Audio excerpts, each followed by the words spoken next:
No importa la temporada, ni la hora.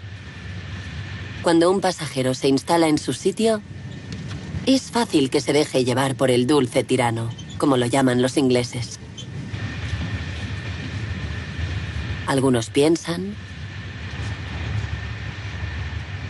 otros hacen planes, sin duda sueñan. Pero no duermen, solo dormitan. Aunque no todos pueden disfrutar de ese lujo, a algunos metros, a pesar del traqueteo y la soledad, el maquinista del tren debe mantenerse alerta. Él no puede ceder a la somnolencia.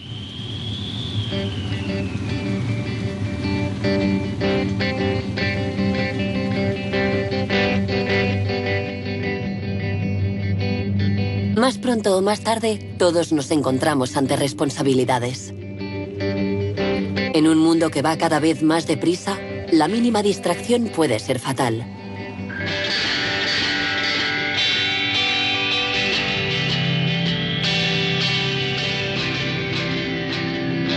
Bajo los efectos del sueño.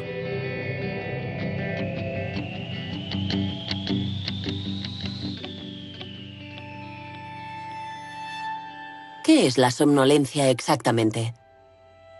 Es un estado natural extraño. ¿Es estar medio dormido? ¿O es una vigilia incompleta? Una cosa está clara. Todo ocurre en el interior de nuestro cráneo.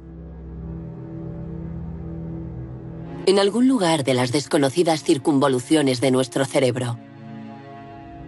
Dormir, estar despierto. Veremos que no es suficiente decidirlo para que tenga lugar, como si nuestro cerebro tuviera vida propia.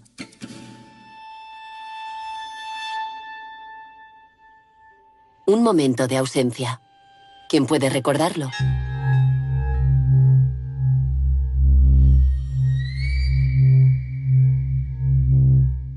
Investigando en el lugar de los hechos, se hacen estudios detallados de los accidentes que permiten reconstituir lo que ocurrió realmente. Él aseguró que iba a unos 80 kilómetros por hora y que le sorprendió el ruido de la gravilla. El coche entró en el arcén y cayó al fondo. Empezó a patinar por el arcén y no pudo enderezarlo. Conocía muy bien esa carretera, así que después del estrés del trabajo se mete en el coche y ahí está bien, se relaja. ¿Hubo algún testigo? No, ninguno. Una situación banal. Pero tras algo anodino se esconde un complejo fenómeno cuyos efectos pueden no estar relacionados con el aspecto cotidiano de la somnolencia. En Francia, es la primera causa de accidentes en la carretera, muy por delante del alcohol y la velocidad. Hoy sabemos que un accidente mortal de cada 3 en la carretera está relacionado con la somnolencia. Un mal que afecta también al mundo del trabajo, donde el mantenimiento de la vigilancia supone problemas.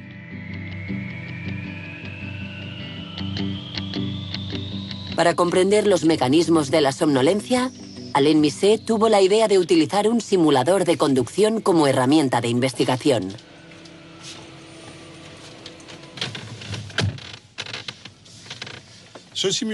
Este simulador es una herramienta muy sofisticada que permite estudiar el comportamiento del hombre al volante.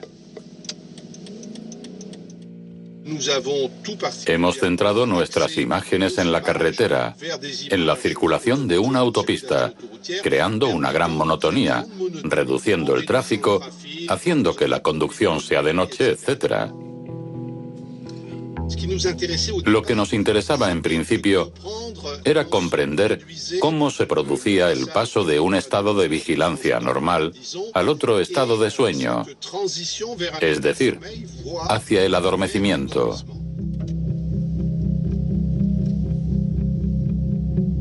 Gracias a un dispositivo que registra la actividad cerebral, los investigadores pudieron medir la somnolencia, que aquí llaman hipovigilancia.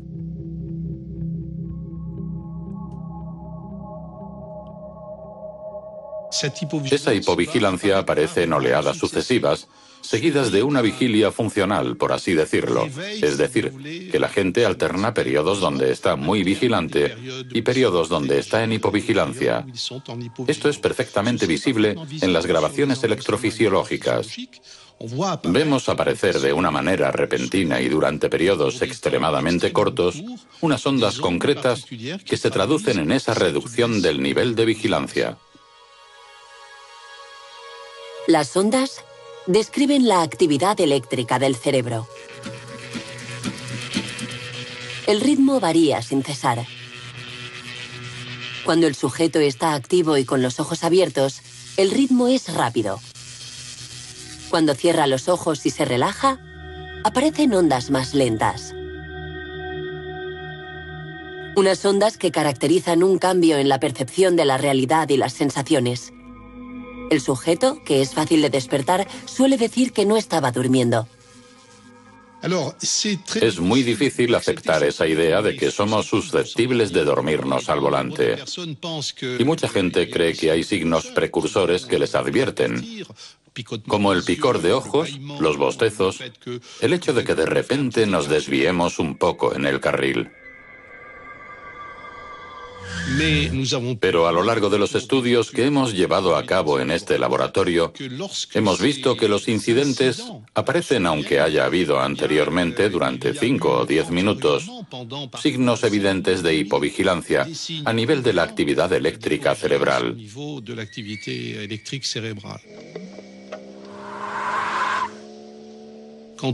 Cuando dicen que el conductor ha perdido el control del vehículo, a menudo, al comienzo de esa acción, hay un episodio de hipovigilancia.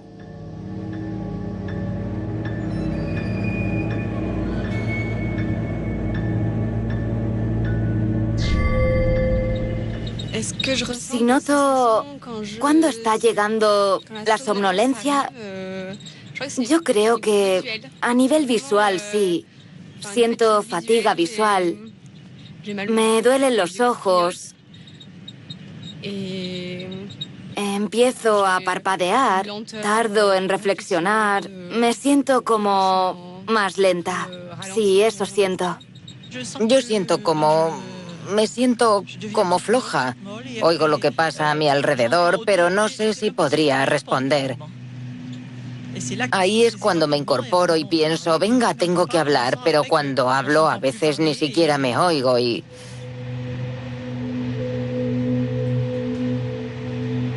¿Qué sabemos del comportamiento de un cerebro que se duerme?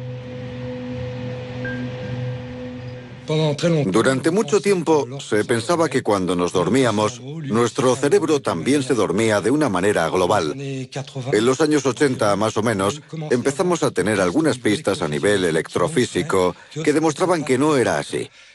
Y en los años 90, las nuevas técnicas mostraron que el cerebro no se dormía en masa, por así decirlo.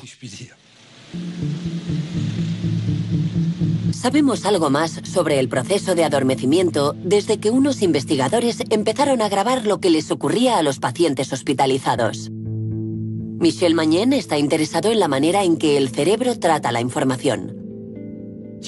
Hay una estructura muy importante que es el tálamo. ¿Por qué es importante? Pues sencillamente porque toda la información que nos manda el mundo exterior tiene que pasar por el tálamo para llegar al córtex, donde esa información es descifrada. El tálamo se encuentra en el centro del cerebro. Es una estructura clave para mantener el sueño, la conciencia y la vigilancia. Cuando estamos despiertos, los órganos sensoriales envían información al tálamo que la descifra antes de enviarla al córtex para ser analizada. Pero cuando dormimos, el tálamo cesa su actividad mientras que en el córtex la actividad eléctrica continúa. Esos fragmentos de información hacen que sigamos despiertos de alguna manera.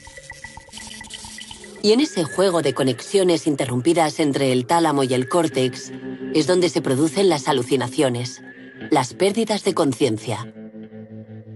Cuando caemos en la somnolencia, siempre tenemos un cierto nivel de conciencia, pero ese nivel va modificándose y poco a poco atenuándose. Va desapareciendo conforme nos dirigimos a un sueño más estructurado y mucho más profundo.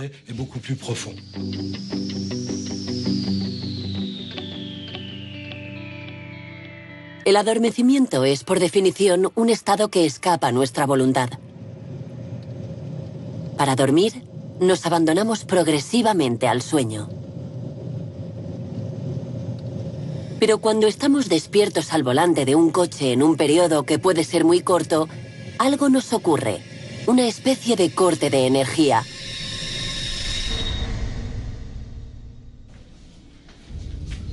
¿Cómo es posible que no podamos resistirnos al adormecimiento? En la Universidad de Lieja, el neurofisiólogo Pierre Maquet intenta comprender el funcionamiento del cerebro con las técnicas de la imagen cerebral. La alternancia regular de sueño y vigilia es la manera en la que trabaja su cerebro. Y no solo el suyo, también el de toda la especie humana y el de todas las especies animales conocidas hasta hoy. Hay que estudiar a la vez el sueño y la vigilia para comprender bien cómo el cerebro pasa del uno al otro y por qué necesita pasar del uno al otro. En una habitación donde la entrada de sonidos y luces está controlada, se está llevando a cabo un estudio. A tu derecha tienes la cama. Una joven sana ha sido privada de sueño y mantenida aislada de toda referencia temporal durante 3 días. Ahora te vuelvo a conectar, ¿vale? Vale. Varias medidas informarán al investigador de los mecanismos cerebrales que trabajan en un cerebro despierto. Aquí podemos vigilar que no se duerma. Hay que estar atento todo el tiempo.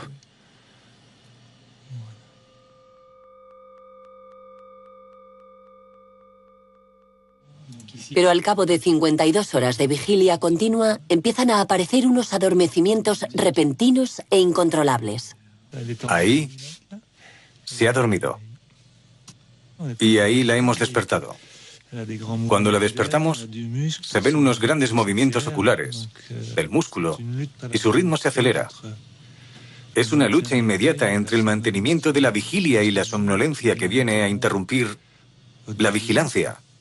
El peor periodo ha pasado. Ahora va a beneficiarse de su ritmo circadiano hasta la noche, si las teorías son exactas. El ritmo circadiano. Veamos cómo influencia al ritmo vigilia-sueño. Todo cerebro, para funcionar, necesita reposo. Cuando está despierto, usa sus reservas y acumula una deuda de sueño. Hasta que llega el sueño reparador y le prepara para afrontar el día siguiente.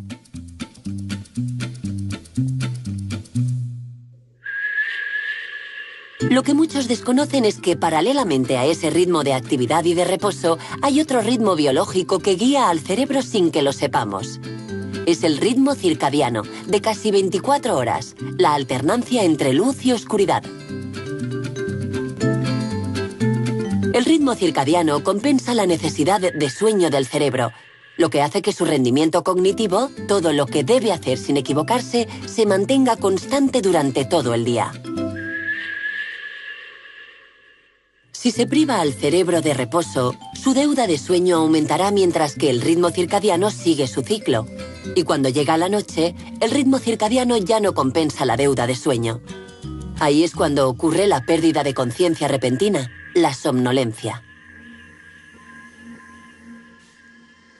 Si, por ejemplo, va a recorrer Italia en coche de norte a sur de un tirón, convendría parar entre las 4 y las 7 de la mañana. Porque ahí es cuando ocurren los accidentes. El estudio sigue adelante.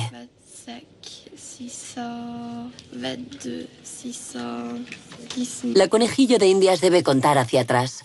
Una técnica para mantenerse despierta durante el transporte hasta la resonancia magnética. ¿Sigue todo bien? Sí, todo bien. Vale, allá vamos. Inmovilizada, la paciente tiene que detener un cronómetro en marcha. La prueba demostrará la influencia de la presión del sueño en el tiempo de respuesta, así como las regiones cerebrales movilizadas. Después, los investigadores analizarán miles de secciones cerebrales. Se recomienda dormir 8 horas al día. Si la duración media de sueño se aparta de esas 8 horas, por escaso o por defecto, la longevidad disminuye. Aún no entendemos bien por qué. Sabemos que ciertos individuos, sin duda por razones genéticas, necesitan muchas menos horas de sueño, mientras que otros necesitan 10 u 11 horas. También sabemos que el modo de vida que llevamos ahora en este mundo industrializado constriñe terriblemente la manera en que organizamos nuestras fases de sueño y vigilia, lo que podría tener efectos nocivos en nuestras capacidades cognitivas y en nuestra salud a largo plazo.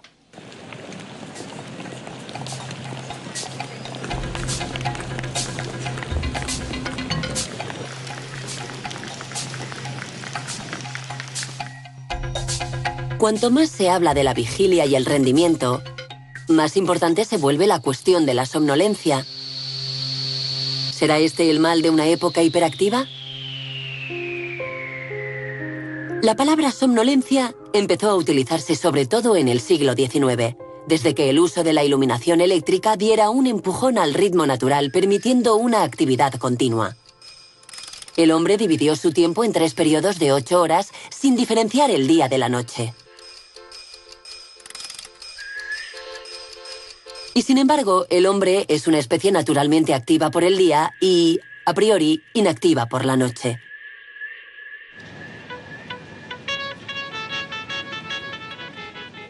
No hace mucho hemos sabido que la luz tiene un efecto sobre el cerebro humano a través de un sensor esencial. El ojo no solo sirve para ver, también está involucrado en la regulación de los ritmos biológicos, de la vigilia y el sueño, y la luz estimula directamente unas estructuras en el centro del cerebro. Claude Gronfier es investigador del Departamento de Cronobiología.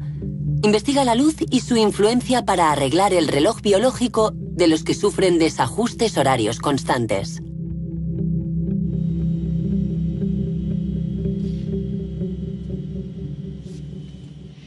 No se mueva. Lo que vemos aquí es la constricción de la pupila que está indicada por este pequeño círculo, y esa medida nos informa de la calidad y la cantidad de luz que perciben las funciones no visuales del ojo.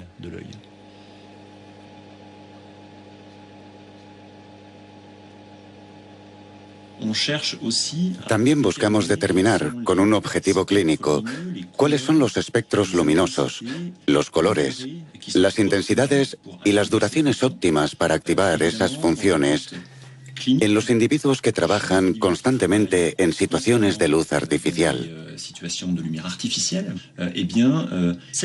Ese conocimiento puede que nos permita proponer soluciones, evitar problemas como la somnolencia y el adormecimiento, y utilizar la luz para mantenernos despiertos. ¿Qué luz utilizar? Pues aún no lo sabemos muy bien. Seguimos investigando. Pero sabemos que la luz azul es muy eficaz para activar los sistemas de vigilia, para inhibir los sistemas de sueño, para aumentar el rendimiento cognitivo y para activar los sistemas de vigilia y vigilancia.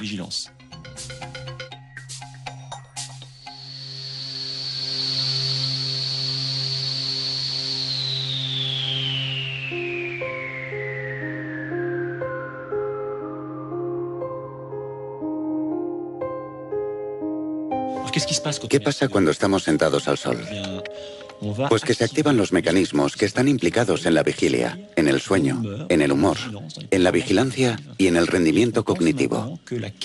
Creemos que la calidad del sueño se construye durante la vigilia, y en nuestro laboratorio pensamos que también está influenciada por la calidad de la luz a la que hemos estado expuestos durante el día.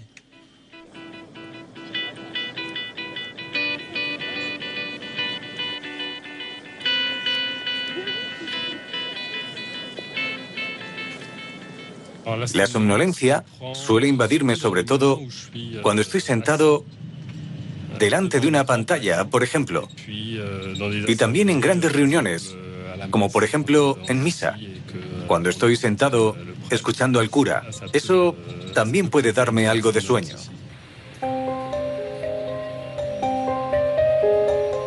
Nuestro ritmo de vida requiere dormir bien para estar bien despiertos. Y para dormir bien, hay que tener una vigilia activa. Estimular la mente, el cuerpo, salir a la luz. Pero cuando la somnolencia es crónica e incapacita, hay que acudir a una clínica del sueño como esta. Los pacientes se quedan un día y una noche para someterse a pruebas y a un registro continuo de la vigilia y el sueño. ¿Qué tal? No muy bien, la verdad. ¿Qué ha pasado? Cuénteme. Madre mía, no sé.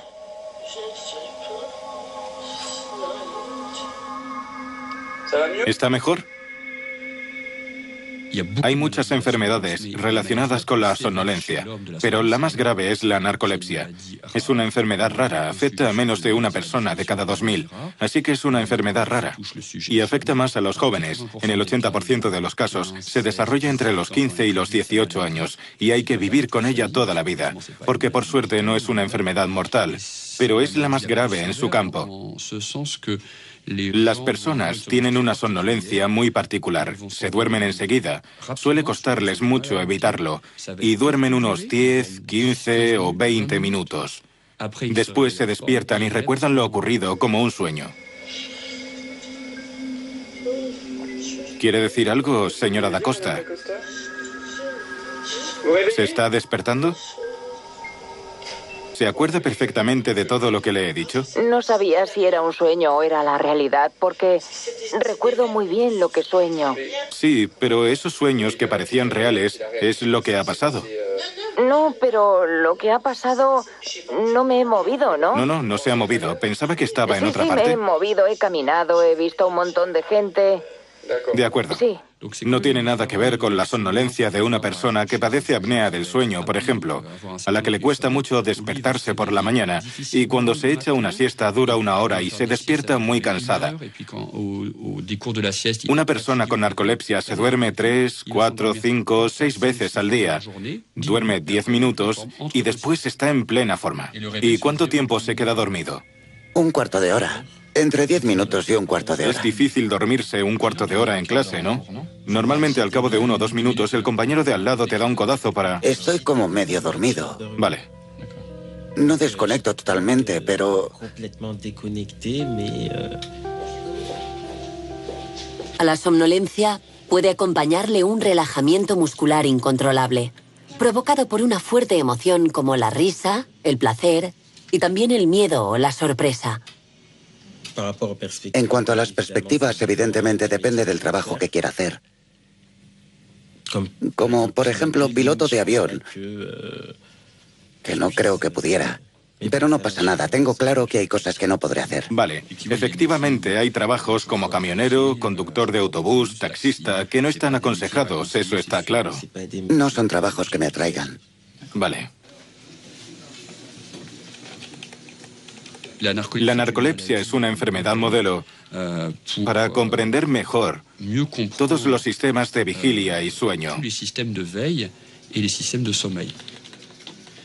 Gracias a esa enfermedad, hemos descubierto la existencia de una proteína en el cerebro. Si no existiera esa enfermedad, es posible que se hubiera descubierto igual, pero unos años más tarde. Pero desde el año 2000 hemos podido demostrar, el grupo de Stanford sobre todo y el equipo de Emmanuel Mignot, que en los perros labradores y Doberman había una mutación en un gen y que por tanto es una enfermedad genética transmisible en animales, en perros. Los experimentos con los perros que presentan los mismos síntomas que los humanos le permitieron al profesor Mignot aislar el gen que produce la famosa proteína, la orexina, implicada en la enfermedad. Están completamente paralizados. No hay ningún tono muscular, como si estuvieran durmiendo, pero en realidad están despiertos. Vamos, chicos. La narcolepsia ofrece una nueva perspectiva sobre los sistemas de vigilia que están provocados por unos complejos intercambios químicos. Entre los miles de millones de neuronas que constituyen el cerebro, algunas tienen la función de emitir señales que fomentan el despertar de otras neuronas. Las moléculas que transportan esas señales se llaman neurotransmisores excitadores. Hay varias y cada una corresponde a una red neuronal específica. Conocemos la adrenalina y también la histamina y la orexina, descubiertas recientemente. El estado de vigilia es el resultado de la activación de esas redes de neuronas que funcionan solas y en sinergia. En el caso de la narcolepsia, la desaparición de la orexina es lo que provoca un fallo de transmisión de uno de los sistemas de vigilia. Esa particularidad encaminó la búsqueda de nuevas moléculas hacia otras pistas. El profesor Lin dirige el Laboratorio de Fisiología Integrada del Sistema de Vigilia. Aquí mismo, hace unos 30 años, el profesor Michel Jouvet, especialista del sueño, descubrió un potente activador utilizado para mejorar la vigilancia de los soldados. Y todo gracias a sus investigaciones con gatos. El gato, dicho sea de paso, es un maestro en somnolencia. Hoy el profesor Lin está trabajando en una nueva molécula activadora. Aquí investigamos los mecanismos responsables de la vigilia y, sobre todo, nuestros estudios están centrados en dos sistemas principales de la vigilia, la histamina y la orexina. Nosotros fuimos quienes definimos el papel de la histamina en la vigilia. Ha sido una investigación que ha durado entre 20 y 25 años. Para el profesor Lin, la somnolencia es un déficit de la vigilia que permite mostrarnos los mecanismos centrales responsables del mantenimiento de esa vigilia. El gato fue el modelo en la investigación del sueño, pero la investigación de los sistemas de vigilia se centra en los ratones.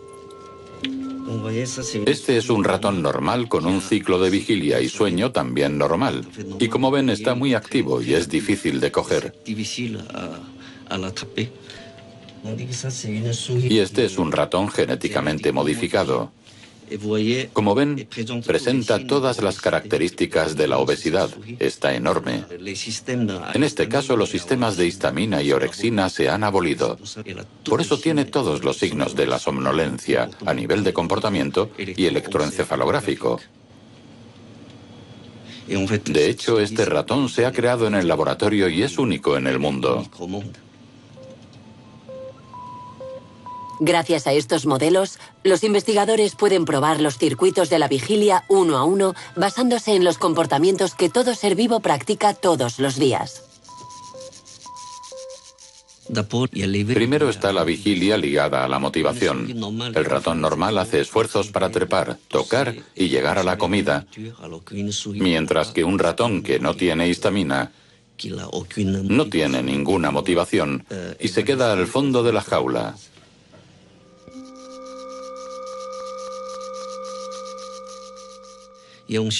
Después está la vigilia locomotora, de la que es responsable la orexina.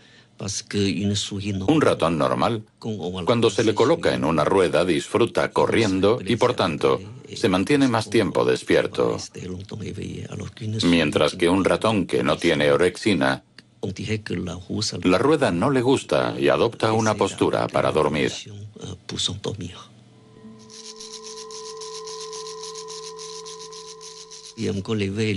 Y después está la vigilia ligada a la anticipación, que también es una función biológica importante.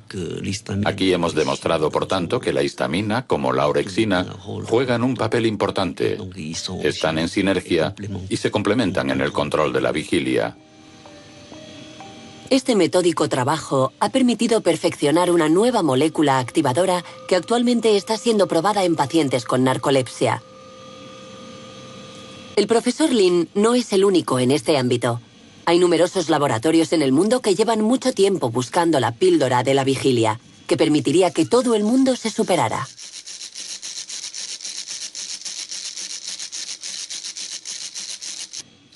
¿Qué hago para luchar contra la somnolencia?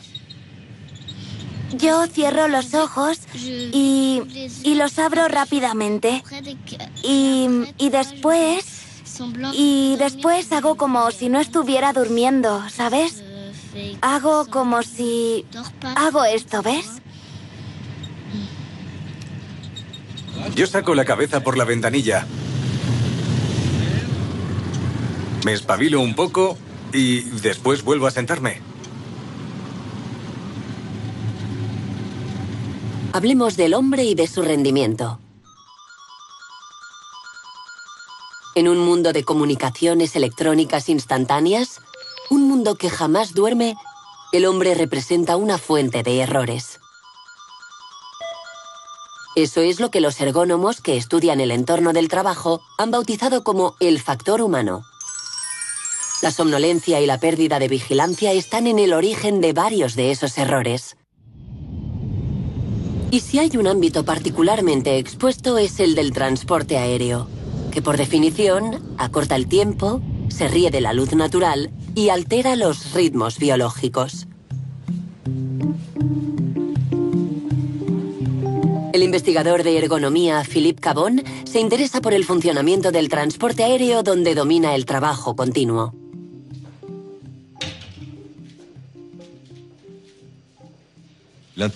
Mi interés por este ámbito laboral es porque acumula varias dificultades desde el punto de vista del factor humano.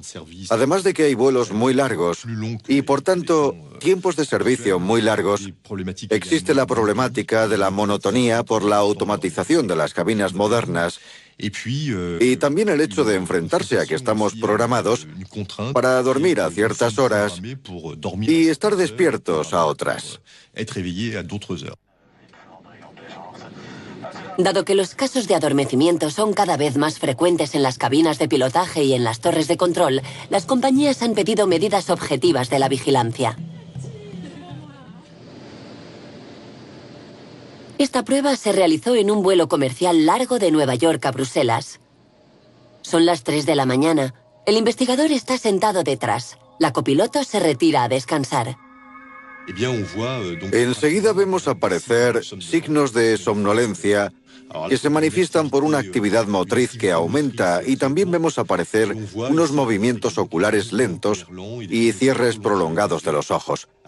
Aunque él está obligado a estar despierto, su cerebro presenta unos adormecimientos de varios segundos.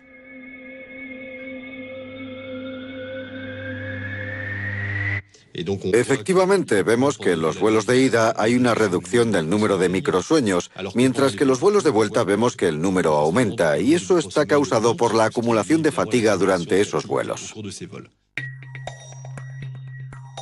Para reducir la fatiga a bordo, se ha puesto en marcha una solución simple y científicamente probada. Se llama siesta. Se trata de sueños de corta duración, de unos 20 minutos, que realizan alternativamente el comandante y el copiloto. Hay estudios en Estados Unidos de hace unos 20 años que ya demostraron los efectos beneficiosos de la siesta. Y se ha demostrado que reducía el número de microsueños, sobre todo durante la última fase del vuelo, que es la fase más crítica en cuanto a seguridad. Pero para los vuelos largos de más de 20 horas, la siesta no es suficiente. Así que algunas compañías de los países más alejados pidieron a los investigadores que trabajaran en una gestión global de la somnolencia, que aquí se llama el riesgo-fatiga. A partir de ciertos datos de la cronobiología y de modelos matemáticos, nacieron unas nuevas normas basadas en la responsabilidad. ¿Cómo lo hacen? Concretamente, realizando un seguimiento sistemático de la fatiga de la tripulación. En cada vuelo, la tripulación tiene la posibilidad de hacer un informe sobre su nivel de fatiga. Y esa información se introduce en una base de datos de manera confidencial, por supuesto. Y en función de los niveles de fatiga que se identifican, se puede modificar el horario de la rotación o ampliar la tripulación, e incluso añadir un piloto en ese vuelo para reducir la fatiga de la tripulación. No dejan de adaptar las reglas de seguridad para ajustar todo ese conjunto de vuelos.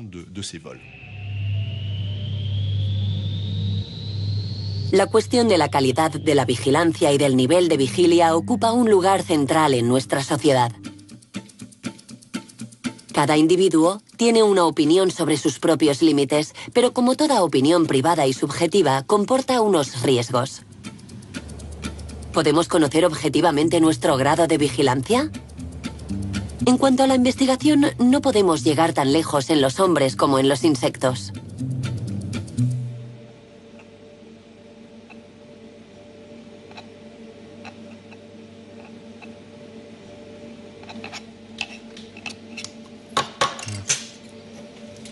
Estas son hembras. Y están más despiertas que los machos. En el caso de las moscas, las hembras están más despiertas que los machos, que se quedan al fondo del tubo. La Drosophila se ha convertido en una especie modelo para la biología fundamental. Mediante cruces sucesivos de estas moscas del vinagre, los investigadores han conseguido obtener la cepa con la que querían experimentar. La mosca está activa durante el día y duerme por la noche. Pero ¿cómo se sabe cuándo una mosca duerme y cuándo está despierta? Cada uno de estos sistemas, cada uno de estos tubos contiene una mosca. Cuando la mosca está despierta, está siempre en el centro del tubo. Y eso lo registra el ordenador gracias a una conexión.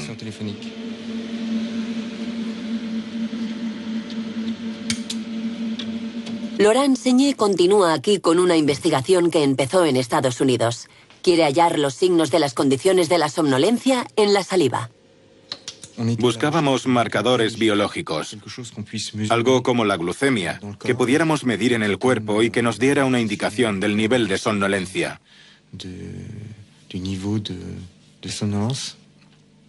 Para ello usamos cepas de moscas que son muy sensibles a la falta de sueño. Y privamos a esas moscas de sueño. Es una estimulación relativamente suave para las moscas, pero muy eficaz.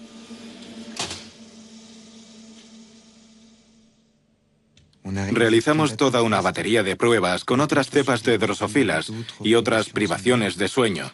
Y aislamos un gen que, sistemáticamente y de forma muy evidente, aumentaba por la falta de sueño cuando se materializaba en un periodo de sueño, es decir, una somnolencia.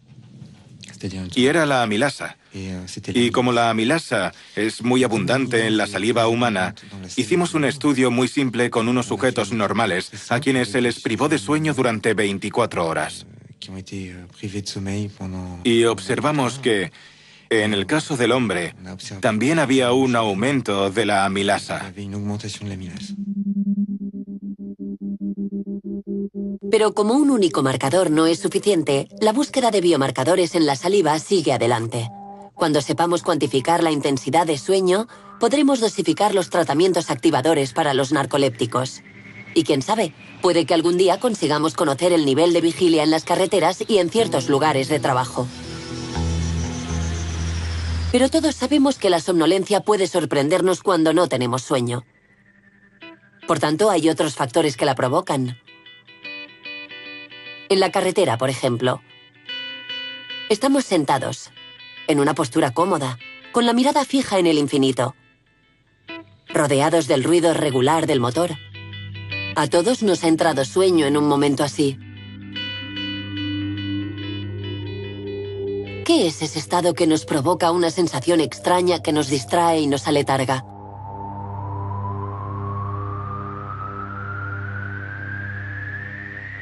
Es un estado corriente e inofensivo en el tren, donde algo nos pone a soñar y nos lleva poco a poco. En el mundo del trabajo y de los empleos expuestos a la pérdida de vigilancia por la monotonía, ese riesgo es conocido. Cuando estudiamos el estado de los conductores, pasamos tiempo observando todos esos parámetros. Y siempre encontramos factores inherentes a la pérdida de vigilancia. Hay lugares donde el conductor presta menos atención a lo que hace, como cuando atravesamos la bus, por ejemplo, porque hay menos señalización, menos circulación, y hay más tendencia a que la mente se pierda un poco en reflexiones, a que pensemos en lo que vamos a hacer cuando acabemos la jornada laboral. Y hay que luchar contra eso. No es fácil, pero esas ensoñaciones son una pérdida de vigilancia.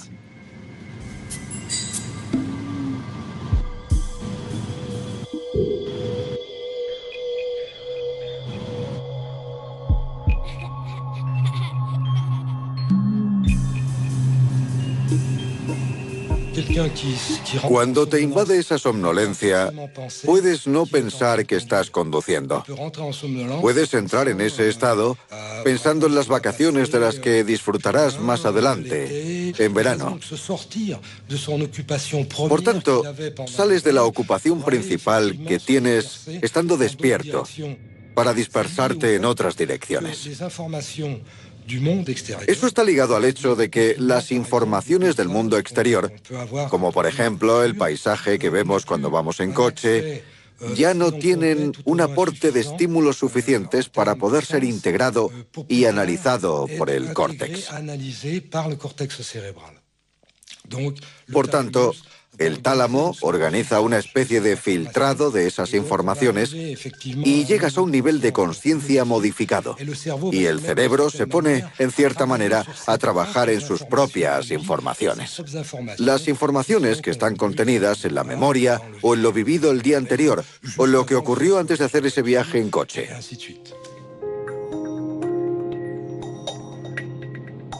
En ciertas circunstancias, habría que desconfiar del cerebro y de las imágenes que nos muestra.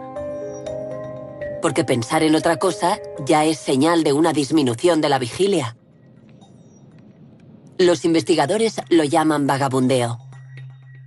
Arnaud Darjambot es psicólogo y estudia ese extraño funcionamiento del pensamiento. El vagabundeo de la mente es la aparición espontánea de pensamientos que no tienen nada que ver con lo que estamos haciendo, ni con nuestro entorno inmediato. Un ejemplo que todos conocemos es cuando estamos conduciendo un coche y nos damos cuenta en un momento dado de que tenemos la mente en otra parte, que nos estamos acordando de lo que hemos hecho por la mañana o estamos planificando cosas que tenemos que hacer después. Al sondear a las personas de manera aleatoria en sus actividades cotidianas, constatamos que en más o menos el 40% de los casos no están concentradas en lo que están haciendo, sino que su mente vagabundea.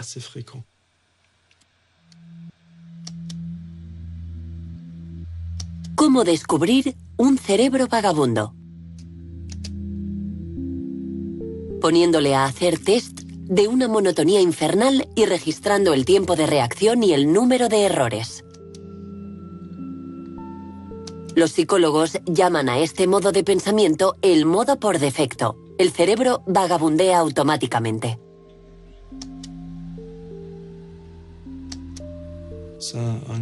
Es un estado especial en el que la atención está centrada en representaciones internas más que en el entorno inmediato en el que nos encontramos. Las representaciones internas pueden ser recuerdos, proyectos de futuro o pensar en un amigo cercano. Al examinar el contenido de los pensamientos cuando la mente vagabundea, constatamos que la mayoría de esos pensamientos están relacionados con el futuro más que con el pasado y el presente. Por tanto, el vagabundeo podría tener un papel importante en la planificación y la gestión de nuestros objetivos personales y nuestras actividades.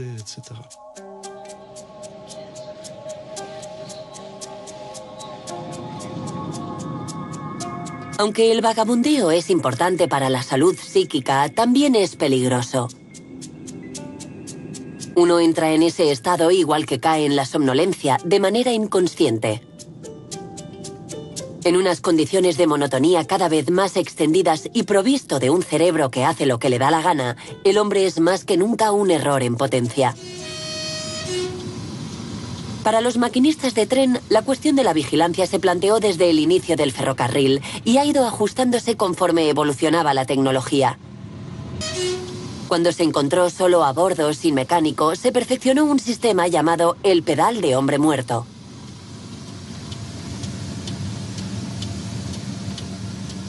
Para demostrar su vigilancia, el maquinista debía mantenerlo pulsado.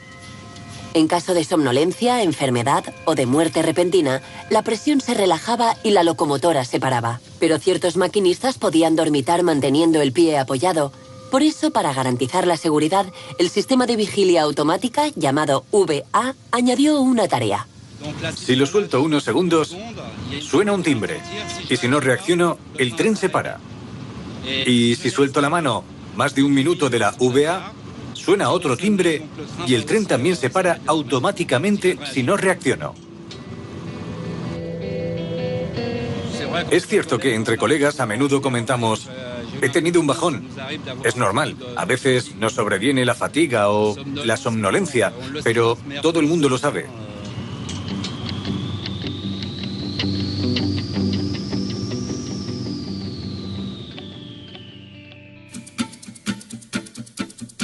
Esto no era un problema para el hombre cazador-recolector. El hambre le animaba y le mantenía despierto y vigilante. Varios milenios más tarde, el hombre se puso a trabajar entre las máquinas como una máquina. Cuando llegó la automatización, el hombre se convirtió en supervisor de la máquina. Y después llegó el ordenador. Hoy en día el hombre supervisa el ordenador que supervisa a la máquina. Pero el cerebro sigue siendo el mismo. El operador humano se ha convertido en el que debe detectar el fallo o la anomalía que puede producirse. Como esas anomalías son cada vez menos frecuentes, pues nuestras máquinas cada vez funcionan mejor, se convierte en un trabajo muy difícil porque hay que detectar señales extrañas en el desarrollo de un proceso. De ahí la necesidad de estar muy atento. Pero cuando estamos hipovigilantes ya no estamos atentos, y ahí es cuando tiene lugar el accidente. En la conducción de un automóvil el efecto es inmediato, pero en un proceso industrial como en una central nuclear, por ejemplo, la respuesta puede ser tardía, puede tardar varias horas y hasta varios días, y también puede dar lugar a una catástrofe.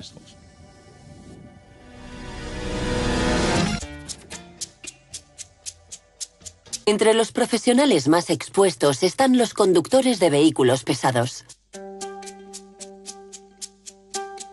Su función de conductor-repartidor le pone en condiciones extremas desde el punto de vista de la vigilancia.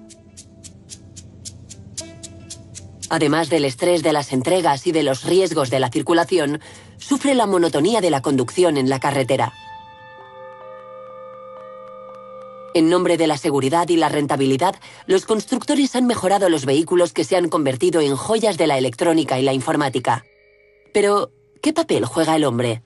Maxime Flamand coordina un estudio europeo sobre esa cuestión. En un vehículo pesado, hoy en día encontramos un sistema que regula la velocidad y otro que adapta la velocidad en relación al vehículo que le precede.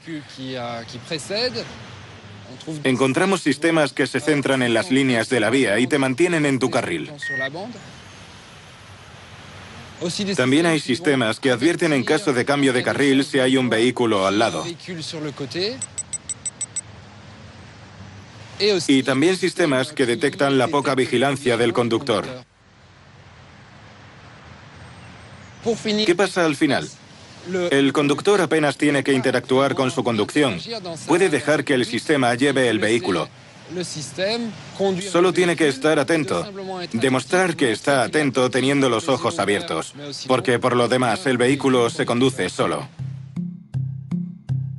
Pero ¿cuánto tiempo puede estar vigilante un hombre con los ojos abiertos, solo mirando la carretera sin nada más que hacer? Enseguida lo sabremos. Hemos provisto unos camiones de sensores y cámaras que registrarán y analizarán el comportamiento de los conductores durante un trayecto largo, pues todos esos sistemas funcionan mientras el conductor está vigilante. Gracias a la teledetección de la mirada, el ordenador de a bordo analiza la posición de los ojos y de la cara. En cuanto aparecen los primeros signos de somnolencia, se avisa al conductor de que los sistemas van a desactivarse uno a uno. En el momento en que la lentitud invade su cerebro, deberá conducir de verdad. La máquina vigila al hombre y detecta sus defectos, pero el hombre tiene la última palabra. ¿Será capaz de reaccionar? El hombre lo ha probado casi todo para mantener artificialmente su vigilancia.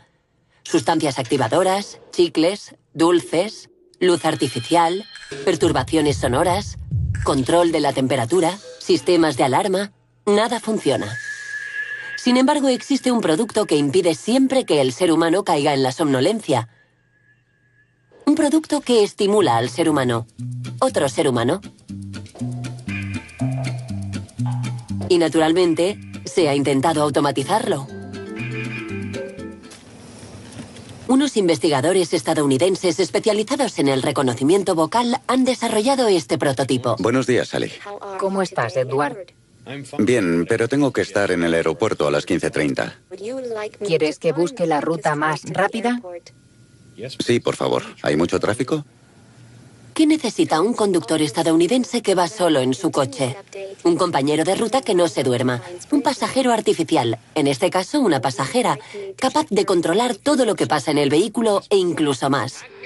Se anticipa a la monotonía del trayecto y crea un diálogo. Sally, ¿cuánto falta para la siguiente curva?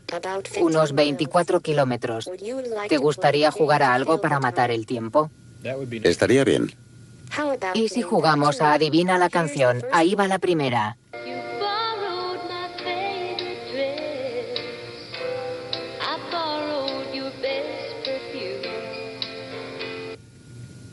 Es Out of Your Shoes. Bien, vamos a por otra. El principio de un juego que interese al conductor estimula la actividad cerebral y al mismo tiempo impide que se duerma y que vagabundee. Esa es Under the Hood. Correcto. Pero ninguno de esos artificios modifica el estado, solo maquilla el problema. La somnolencia sigue siendo un factor irreductible.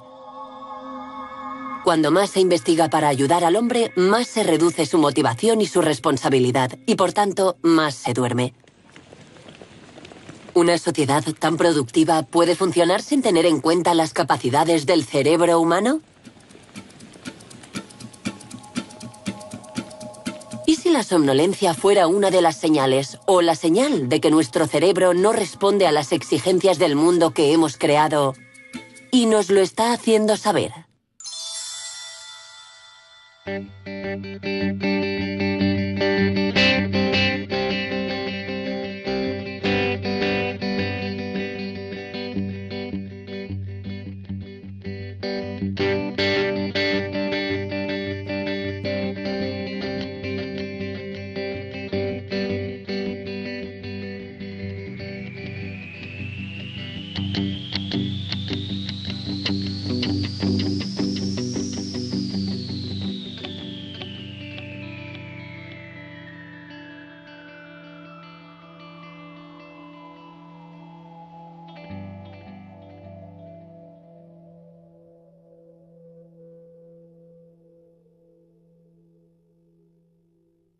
Vigilancia están en el origen de varios de esos errores.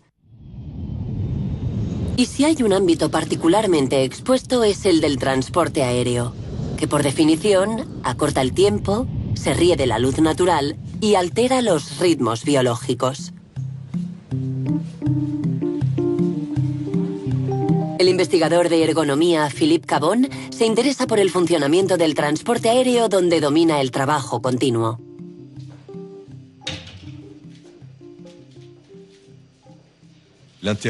Mi interés por este ámbito laboral es porque acumula varias dificultades desde el punto de vista del factor humano. Además de que hay vuelos muy largos y, por tanto, tiempos de servicio muy largos, existe la problemática de la monotonía por la automatización de las cabinas modernas y también el hecho de enfrentarse a que estamos programados para dormir a ciertas horas y estar despiertos a otras. Dado que los casos de adormecimiento son cada vez más frecuentes en las cabinas de pilotaje y en las torres de control, las compañías han pedido medidas objetivas de la vigilancia. Esta prueba se realizó en un vuelo comercial largo de Nueva York a Bruselas. Son las 3 de la mañana. El investigador está sentado detrás. La copiloto se retira a descansar. Enseguida vemos aparecer signos de somnolencia que se manifiestan por una actividad motriz que aumenta, y también vemos aparecer unos movimientos oculares lentos y cierres prolongados de los ojos. Aunque él está obligado a estar despierto, su cerebro presenta unos adormecimientos de varios segundos.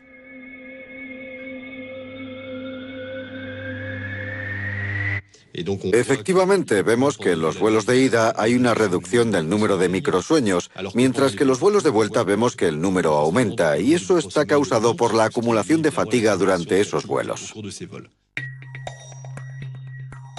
Para reducir la fatiga a bordo, se ha puesto en marcha una solución simple y científicamente probada. Se llama siesta.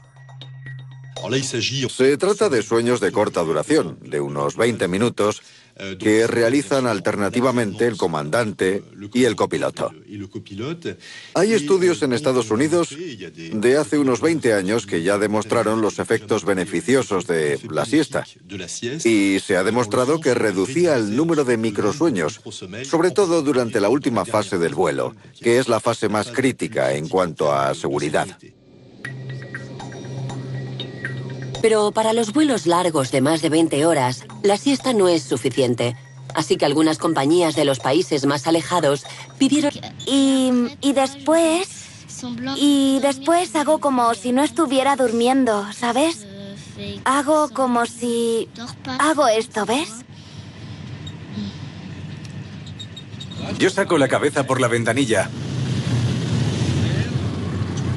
Me espabilo un poco y después vuelvo a sentarme.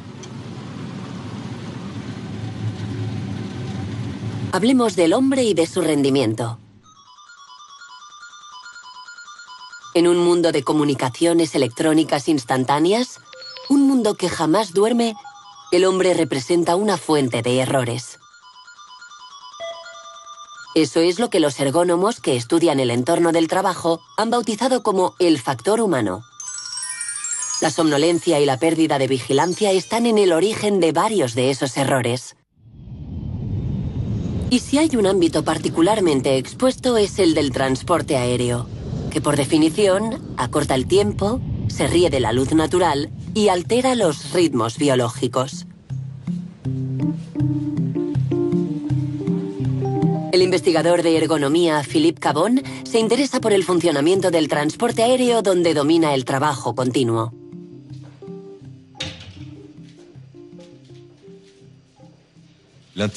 Mi interés por este ámbito laboral es porque acumula varias dificultades desde el punto de vista del factor humano. Además de que hay vuelos muy largos y, por tanto, tiempos de servicio muy largos, existe la problemática de la monotonía por la automatización de las cabinas modernas y también el hecho de enfrentarse a que estamos programados para dormir a ciertas horas y estar despiertos a otras. Dado que los casos de adormecimiento son cada vez más frecuentes en las cabinas de pilotaje y en las torres de control, las compañías han pedido medidas objetivas de la vigilancia. Esta prueba se realizó en un vuelo comercial largo de Nueva York a Bruselas. Son las 3 de la mañana. El investigador está sentado detrás. La copiloto se retira a descansar. Enseguida vemos aparecer signos de somnolencia que se manifiestan por una actividad motriz que aumenta, y también vemos aparecer unos movimientos oculares lentos y cierres prolongados de los ojos. Aunque él está obligado a estar despierto, su cerebro presenta unos adormecimientos de varios segundos.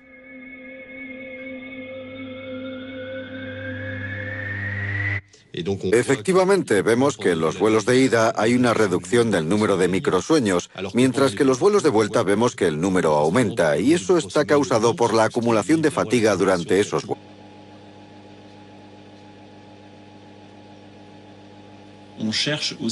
También buscamos determinar, con un objetivo clínico, cuáles son los espectros luminosos, los colores, las intensidades y las duraciones óptimas para activar esas funciones en los individuos que trabajan constantemente en situaciones de luz artificial.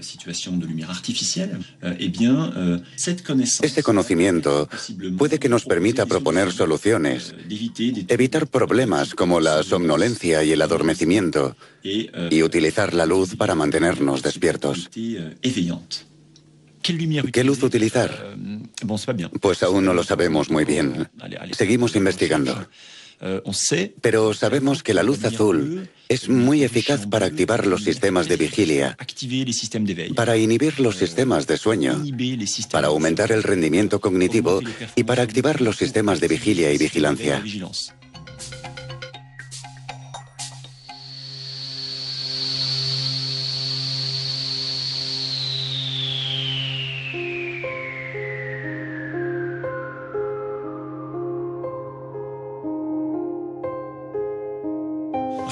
¿Qué pasa cuando estamos sentados al sol? Pues que se activan los mecanismos que están implicados en la vigilia, en el sueño, en el humor, en la vigilancia y en el rendimiento cognitivo. Creemos que la calidad del sueño se construye durante la vigilia y en nuestro laboratorio pensamos que también está influenciada por la calidad de la luz a la que hemos estado expuestos durante el día.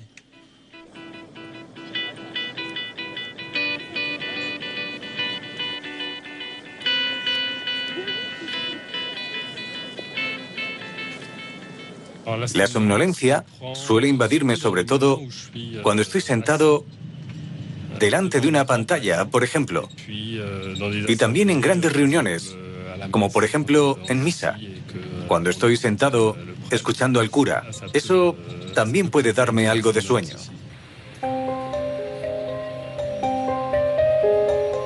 Nuestro ritmo de vida requiere dormir bien para estar bien despiertos. Y para dormir bien, hay que tener una vigilia activa. Estimular la mente, el cuerpo, salir a la luz. Pero cuando la somnolencia es crónica e incapacita, hay que acudir a una clínica del sueño como esta. Los pacientes se quedan un día y una noche para someterse a pruebas y a un registro continuo de la vigilia y el sueño. ¿Qué tal? No muy bien, la verdad. ¿Qué ha pasado? Cuénteme. Madre mía, no sé. Y como las regiones cerebrales movilizadas. Después, los investigadores analizarán miles de secciones cerebrales. Se recomienda dormir 8 horas al día. Si la duración media de sueño se aparta de esas 8 horas, por escaso o por defecto, la longevidad disminuye. Aún no entendemos bien por qué. Sabemos que ciertos individuos, sin duda por razones genéticas, necesitan muchas menos horas de sueño, mientras que otros necesitan 10 u 11 horas. También sabemos que el modo de vida que llevamos ahora en este mundo industrializado constriñe terriblemente la manera en que organizamos nuestras fases de sueño y vigilia, lo que podría tener efectos nocivos en nuestras capacidades cognitivas y en nuestra salud a largo plazo.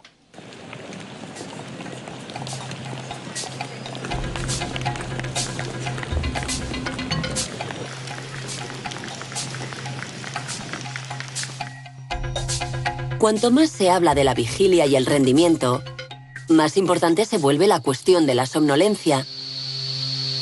¿Será este el mal de una época hiperactiva? La palabra somnolencia empezó a utilizarse sobre todo en el siglo XIX, desde que el uso de la iluminación eléctrica diera un empujón al ritmo natural, permitiendo una actividad continua. El hombre dividió su tiempo en 3 periodos de 8 horas, sin diferenciar el día de la noche. Y sin embargo, el hombre es una especie naturalmente activa por el día y, a priori, inactiva por la noche.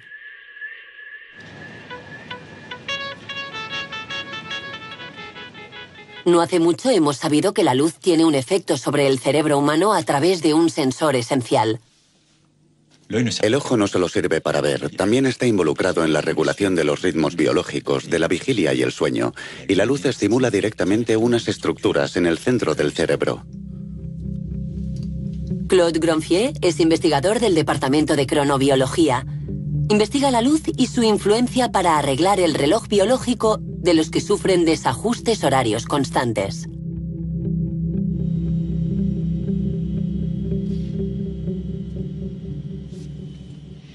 No se mueva. Lo que vemos aquí es la constricción de la pupila que está indicada por este pequeño círculo. Y esa medida nos informa de la calidad y la cantidad de luz que perciben las funciones no visuales del ojo.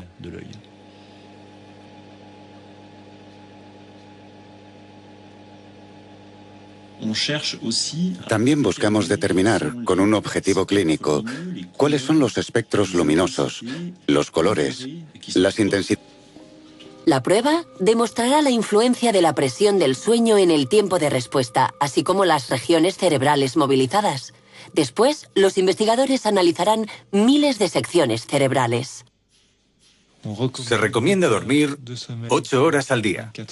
Si la duración media de sueño se aparta de esas 8 horas, por escaso o por defecto, la longevidad disminuye.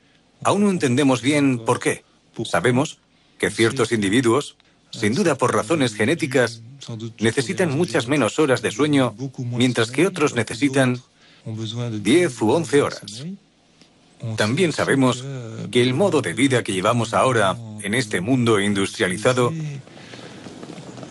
constriñe terriblemente la manera en que organizamos nuestras fases de sueño y vigilia, lo que podría tener efectos nocivos en nuestras capacidades cognitivas y en nuestra salud a largo plazo.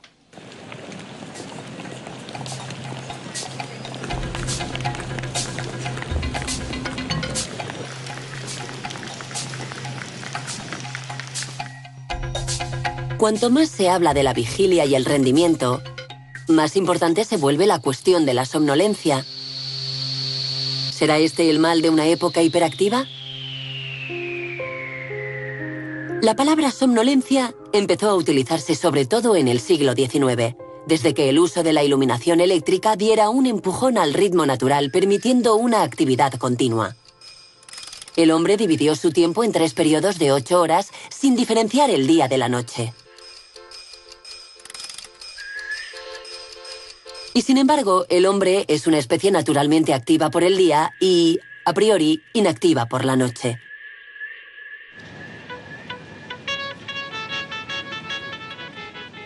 No hace mucho hemos sabido que la luz tiene un efecto sobre el cerebro humano a través de un sensor esencial.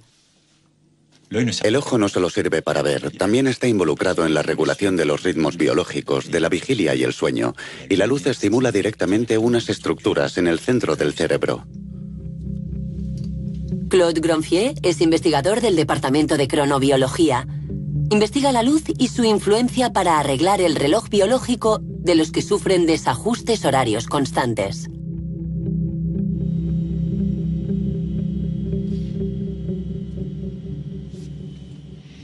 No se mueva. Lo que vemos aquí es la constricción de la pupila que está indicada por este pequeño círculo. Y esa medida nos informa de la calidad y la cantidad de luz que perciben las funciones no visuales del ojo.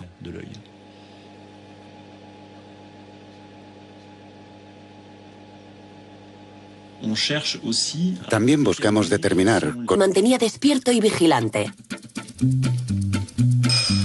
Varios milenios más tarde, el hombre se puso a trabajar entre las máquinas como una máquina. Cuando llegó la automatización, el hombre se convirtió en supervisor de la máquina. Y después llegó el ordenador. Hoy en día el hombre supervisa el ordenador que supervisa a la máquina. Pero el cerebro sigue siendo el mismo. El operador humano se ha convertido en el que debe detectar el fallo o la anomalía que puede producirse. Como esas anomalías son cada vez menos frecuentes, pues nuestras máquinas cada vez funcionan mejor, se convierte en un trabajo muy difícil porque hay que detectar señales extrañas en el desarrollo de un proceso. De ahí la necesidad de estar muy atento. Pero cuando estamos hipovigilantes ya no estamos atentos, y ahí es cuando tiene lugar el accidente. En la conducción de un automóvil el efecto es inmediato, pero en un proceso industrial como en una central nuclear, por ejemplo, la respuesta puede ser tardía. Puede tardar varias horas y hasta varios días, y también puede dar lugar a una catástrofe.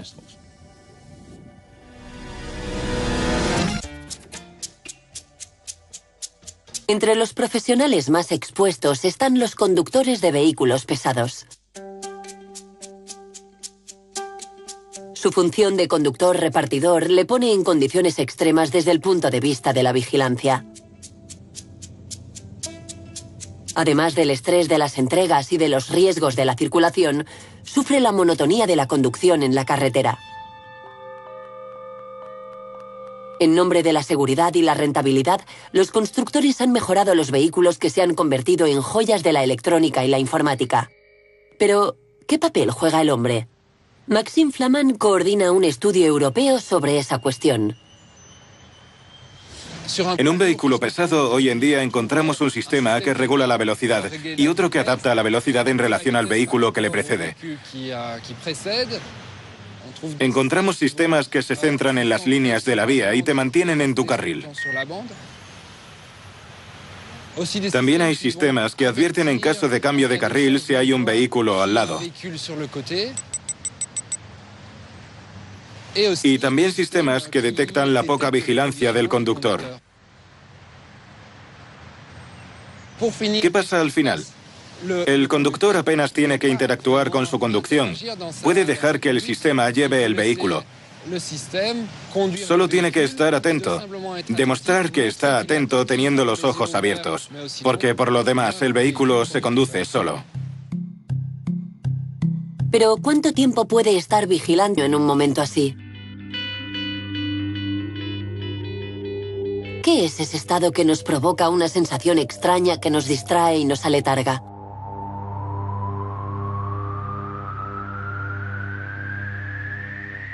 Es un estado corriente e inofensivo en el tren, donde algo nos pone a soñar y nos lleva poco a poco. En el mundo del trabajo y de los empleos expuestos a la pérdida de vigilancia por la monotonía, ese riesgo es conocido. Cuando estudiamos el estado de los conductores, pasamos tiempo observando todos esos parámetros. Y siempre encontramos factores inherentes a la pérdida de vigilancia. Hay lugares donde el conductor presta menos atención a lo que hace, como cuando atravesamos la bus, por ejemplo, porque hay menos señalización, menos circulación, y hay más tendencia a que la mente se pierda un poco en reflexiones, a que pensemos en lo que vamos a hacer cuando acabemos la jornada laboral. Y hay que luchar contra eso. No es fácil, pero esas ensoñaciones son una pérdida de vigilancia.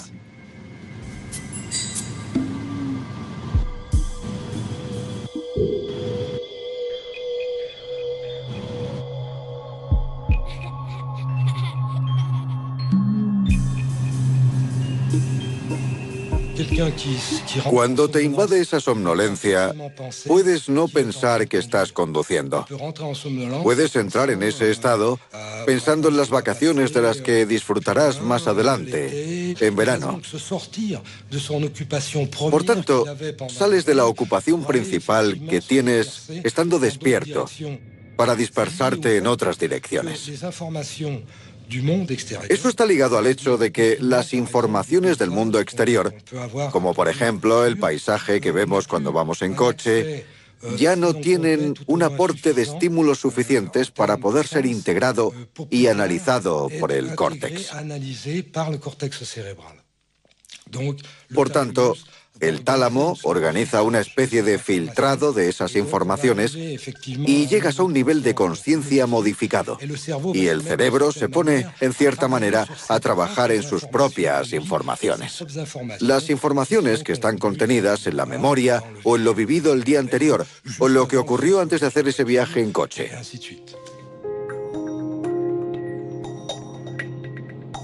En ciertas circunstancias, habría que desconfiar del cerebro y de las imágenes que nos muestra. Porque pensar en otra cosa ya es señal de una disminución de la vigilia. El coche entró en el arcén y cayó al fondo. Empezó a patinar por el arcén y no pudo enderezarlo.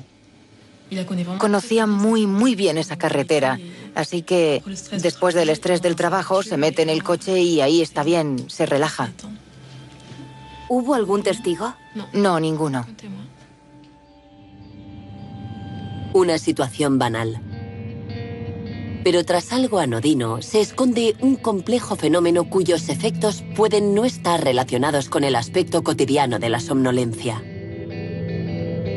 En Francia es la primera causa de accidentes en la carretera, muy por delante del alcohol y la velocidad. Hoy sabemos que un accidente mortal de cada 3 en la carretera está relacionado con la somnolencia.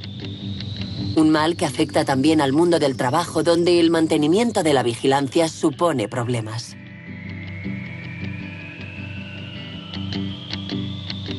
Para comprender los mecanismos de la somnolencia, Alain Misset tuvo la idea de utilizar un simulador de conducción como herramienta de investigación.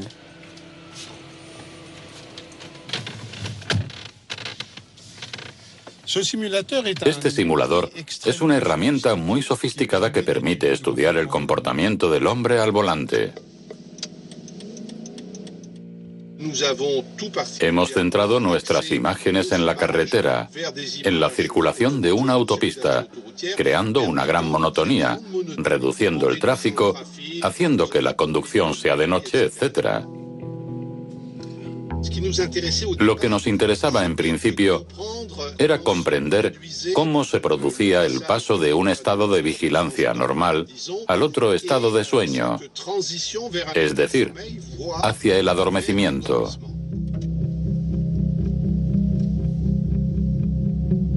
Gracias a un dispositivo que registra la actividad cerebral, los investigadores pudieron medir la somnolencia, que aquí llaman hipovigilancia.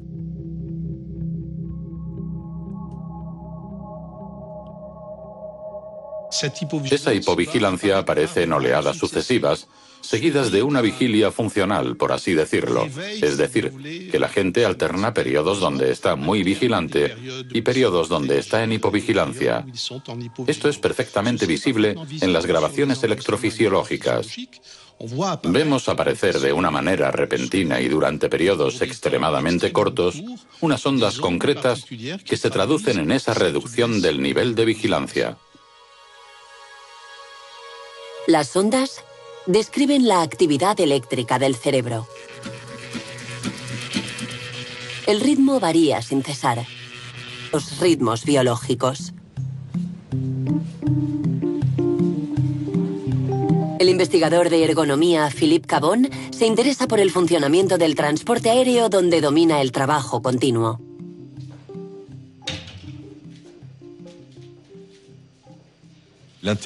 Mi interés por este ámbito laboral es porque acumula varias dificultades desde el punto de vista del factor humano.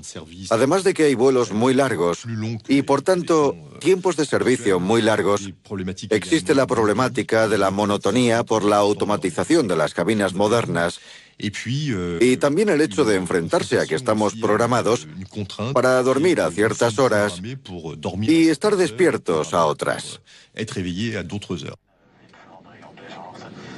Dado que los casos de adormecimiento son cada vez más frecuentes en las cabinas de pilotaje y en las torres de control, las compañías han pedido medidas objetivas de la vigilancia.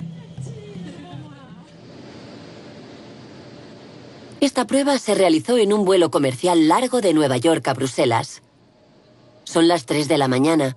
El investigador está sentado detrás. La copiloto se retira a descansar. Enseguida vemos aparecer signos de somnolencia que se manifiestan por una actividad motriz que aumenta, y también vemos aparecer unos movimientos oculares lentos y cierres prolongados de los ojos. Aunque él está obligado a estar despierto, su cerebro presenta unos adormecimientos de varios segundos.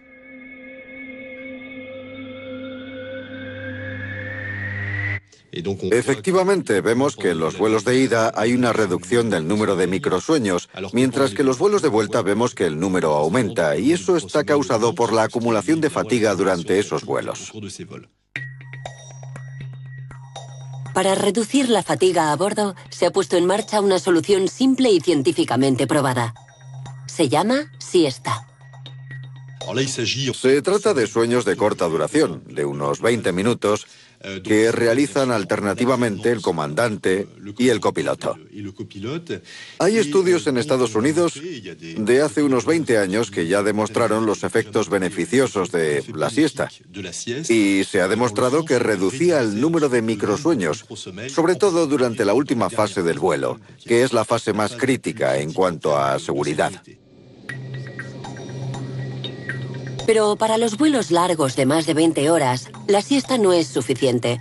Así que algunas compañías de los países más alejados pidieron a los investigadores que trabajaran en una gestión global de la somnolencia, que aquí se llama el riesgo-fatiga. A partir de ciertos datos de la cronobiología y de modelos matemáticos, nacieron unas nuevas normas basadas en la Evitar problemas como la somnolencia y el adormecimiento, y utilizar la luz para mantenernos despiertos. ¿Qué luz utilizar? Pues aún no lo sabemos muy bien. Seguimos investigando. Pero sabemos que la luz azul es muy eficaz para activar los sistemas de vigilia, para inhibir los sistemas de sueño, para aumentar el rendimiento cognitivo y para activar los sistemas de vigilia y vigilancia.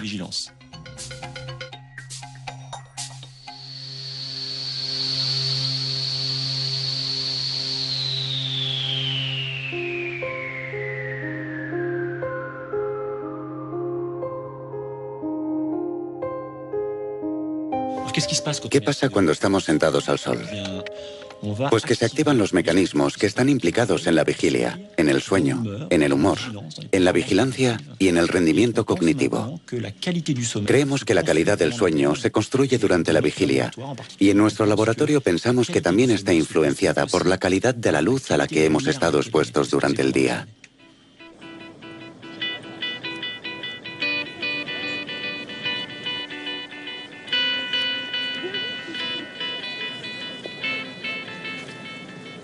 La somnolencia suele invadirme sobre todo cuando estoy sentado delante de una pantalla, por ejemplo, y también en grandes reuniones, como por ejemplo en misa, cuando estoy sentado escuchando al cura. Eso también puede darme algo de sueño.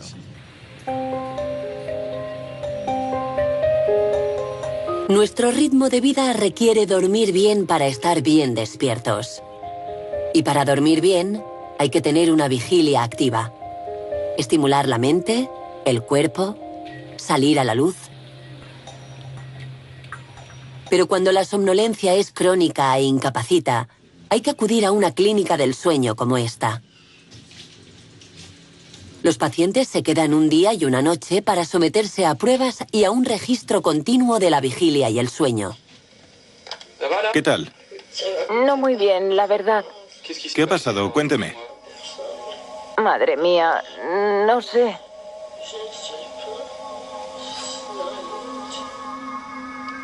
¿Está mejor? Hay muchas enfermedades relacionadas con la somnolencia, pero la más grave es la narcolepsia. Es una enfermedad rara, afecta a menos de una persona de cada 2000, así que es una enfermedad rara. Y afecta más a los jóvenes. En el 80% de los casos se desarrolla entre los 15 y los 18 años, y hay que vivir con ella toda la vida, porque por suerte no es una enfermedad mortal, pero es la más grave en su campo. Realidad, porque recuerdo muy bien lo que sueño. Sí, pero esos sueños que parecían reales es lo que ha pasado.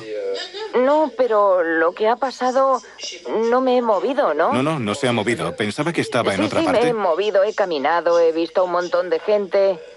De acuerdo. Sí. No tiene nada que ver con la somnolencia de una persona que padece apnea del sueño, por ejemplo, a la que le cuesta mucho despertarse por la mañana y cuando se echa una siesta dura 1 hora y se despierta muy cansada. Una persona con narcolepsia se duerme 3, 4, 5, 6 veces al día, duerme 10 minutos y después está en plena forma. ¿Y cuánto tiempo se queda dormido? Un cuarto de hora. Entre 10 minutos y un cuarto de hora. Es difícil dormirse un cuarto de hora en clase, ¿no? Normalmente al cabo de 1 o 2 minutos el compañero de al lado te da un codazo para... Estoy como medio dormido. Vale. No desconecto totalmente, pero... A la somnolencia puede acompañarle un relajamiento muscular incontrolable, provocado por una fuerte emoción como la risa, el placer y también el miedo o la sorpresa. En cuanto a las perspectivas, evidentemente depende del trabajo que quiera hacer. Como, por ejemplo, piloto de avión, que no creo que pudiera.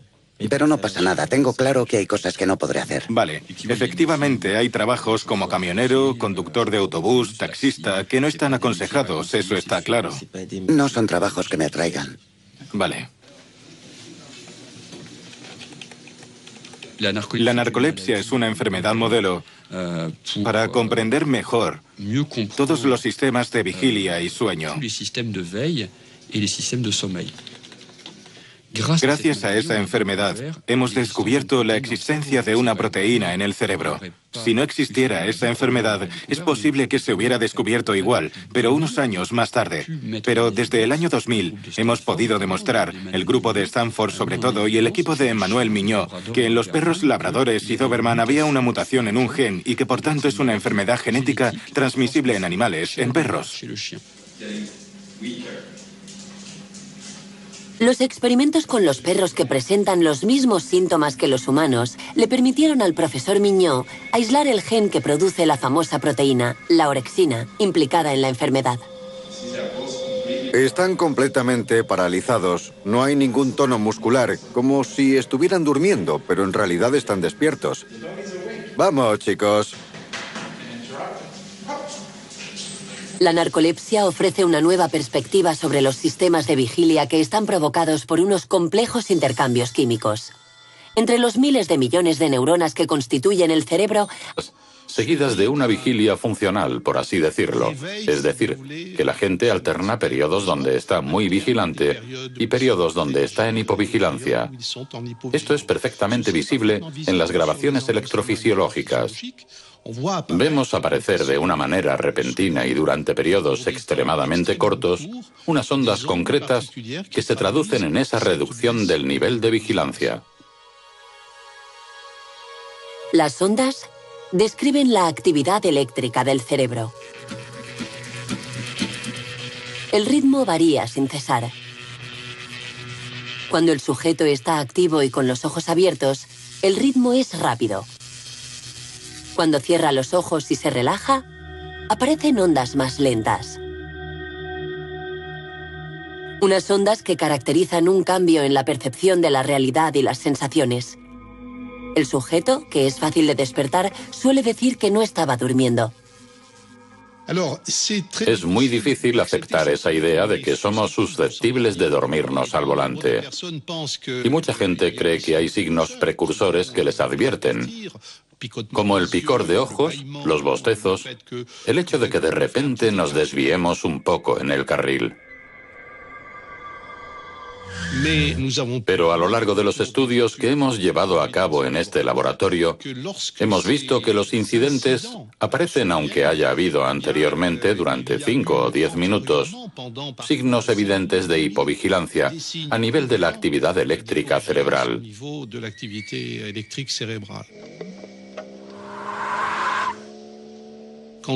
Cuando dicen que el conductor ha perdido el control del vehículo, a menudo, al comienzo de esa acción, hay un episodio de hipovigilancia.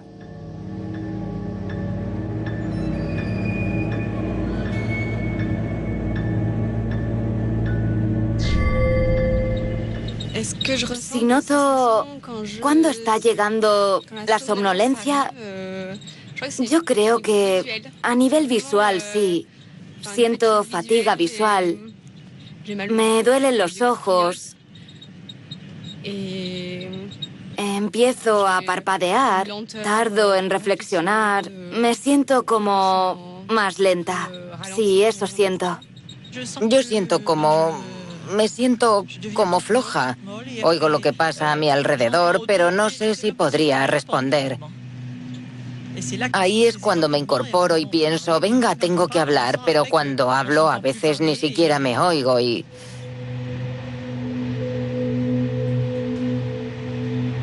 ¿Qué sabemos del comportamiento de un cerebro que se duerme?